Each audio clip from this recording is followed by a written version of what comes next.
May escort na 2 pulis. Dumalaw si Rafael sa burol ng driver na namatay na kinasangkutan niyang aksidente. May edad na ang biktima, siguro'y lagpas 50 anyos na. Mahinahon naman sa kanya ang pamilya ng biktima. Maayos siyang pinakaharapan at kinausap. Alam ho naming hindi niyo rin yung ginusto nangyari. Sabi ng panganay na anak ng namatay. Isang binata. Wala naman tagang taong gusto makapatay ng kanyang kapwa. Magalang ding tugon ni Rafael. Aksidente ang nangyari sa amin ng inyong tatay.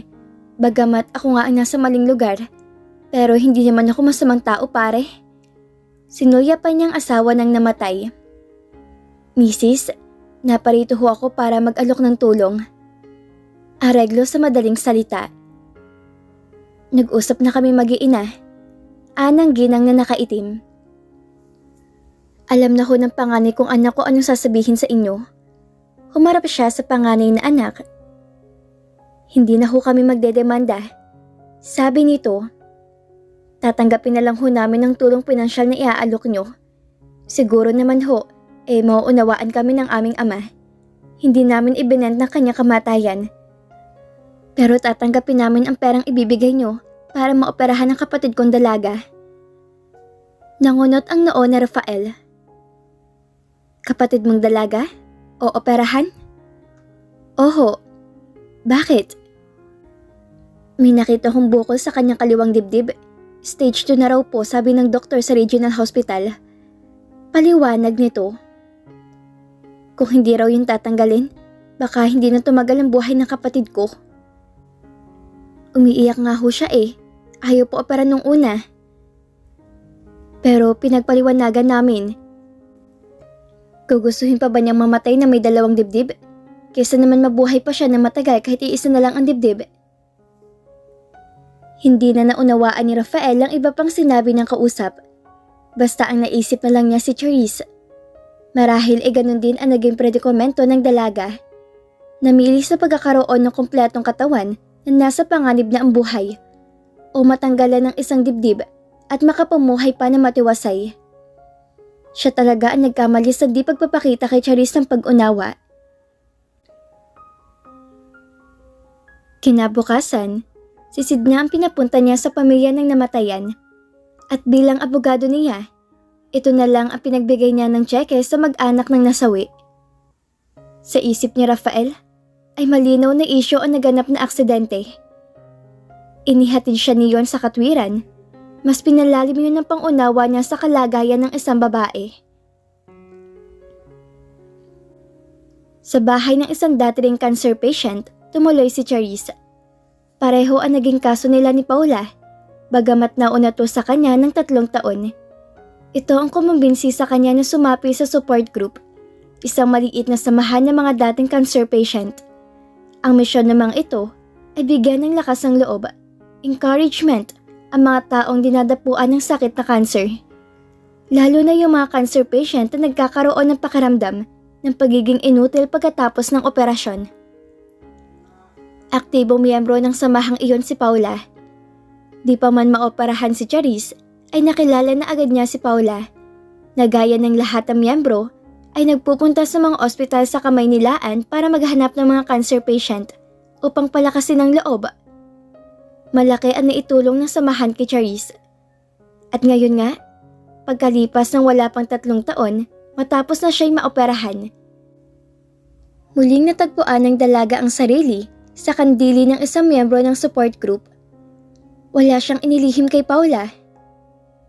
You're not going to die kahit iwan ka ng inconsiderate na lalaking yun, right? Sabi nito, matigas ang boses. Hinahamon ng kanyang pride. Hinahamon siyang lumaban. Kung hindi kanya mauunawaan sa kalagayan mo, hamo lang siya, may darating pang iba. Ibang lalaki, ibig sabihin, na siguro'y hindi na niya hahayaang mangyari sa loob-loob ni Charisse. Pagkatapos ng 2 kabiguan, pagkatapos ng 2 rejection, hindi na siguro niya kaya mag-ukol pa uli ng damdamin sa opposite sex. Sa mga lalaking puro pisikal na kagandahan lang ang hinahanap at hindi nagsasang-alang-alang sa damdamin. Anyway, May nakakaalam ba na narito ka sa bahay namin? Pagaiba ni Paula sa usapan. Isang tao lang ang pinagsabihan ko. Ang best friend kong si Vita. Lawyer din? Yeah. Good. Dumito ka muna. Saka ka na lang bumalik sa trabaho pag sa palagay may malakas ka na emotionally. Payo ni Paula. Huwag ka mahihiya sa akin.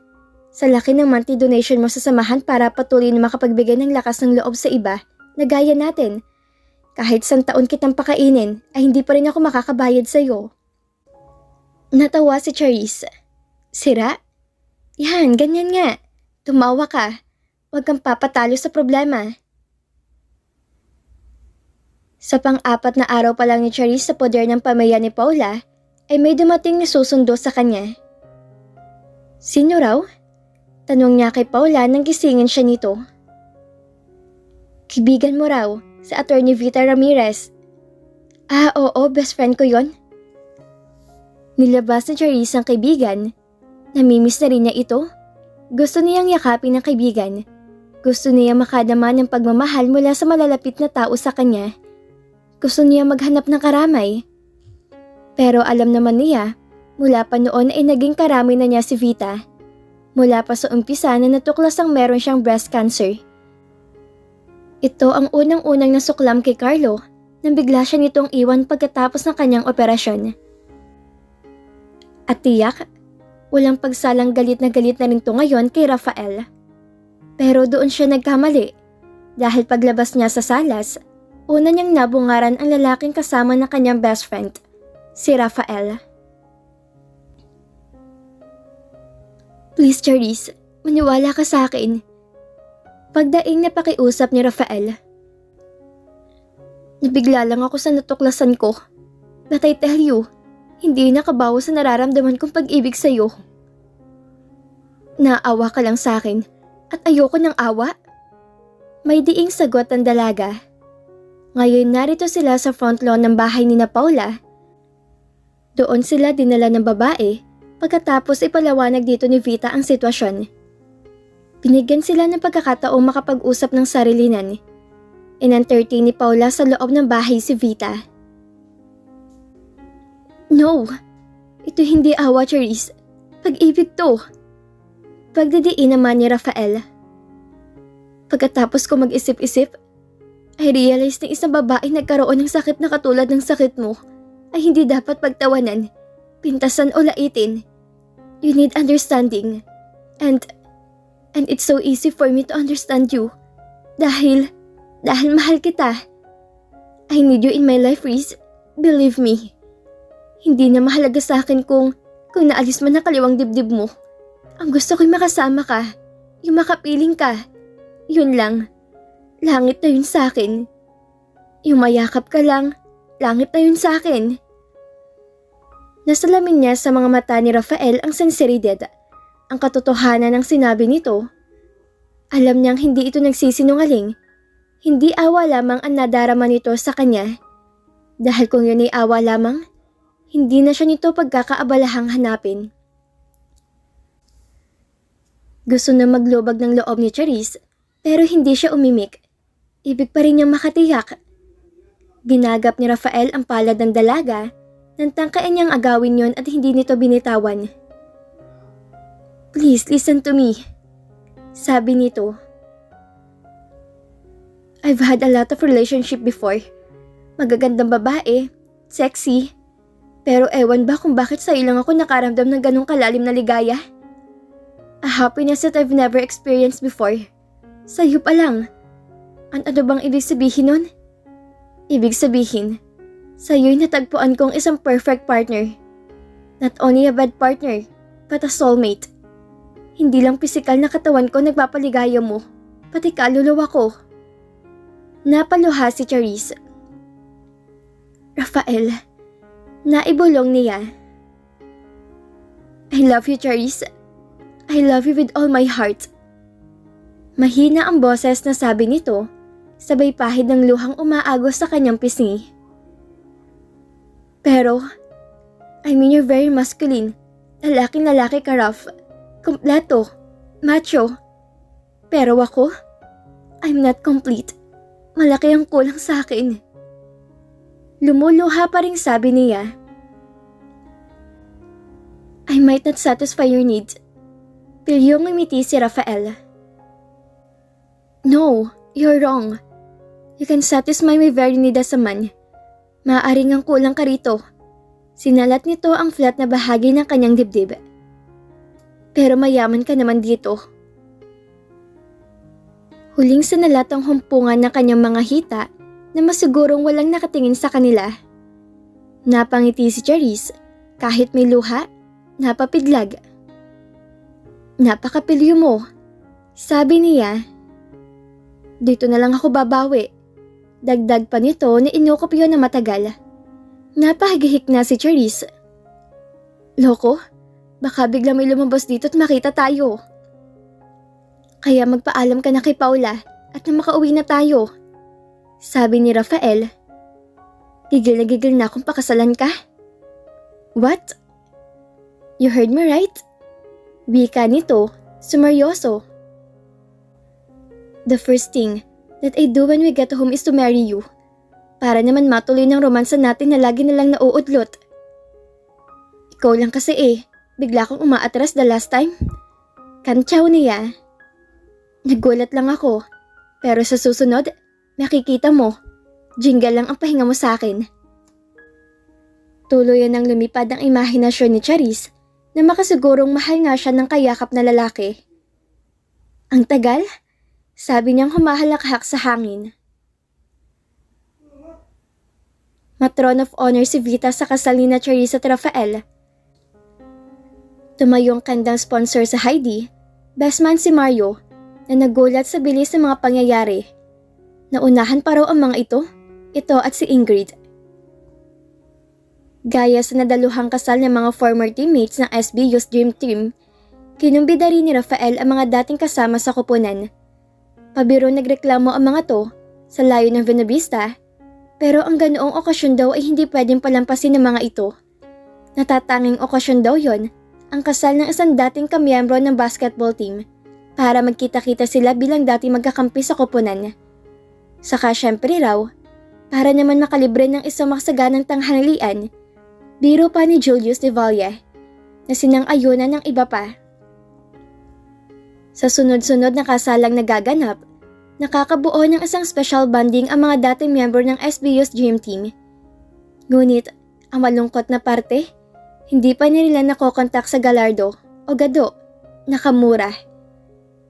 Pag-alis sa reception, ang dalawa itutuloy muna sa bahay ni Charisse. 3 araw pagkaraan ililipad silang patungong Guam para sa 2 weeks honeymoon.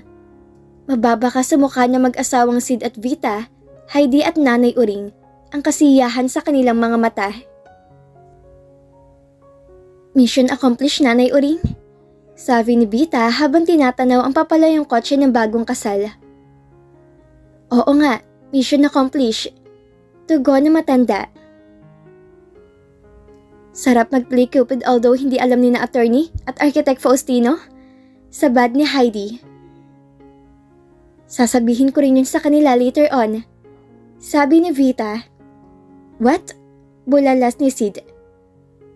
Sasabihin mo sa kanilang pinagkaisahan natin sila para magkatuluyan?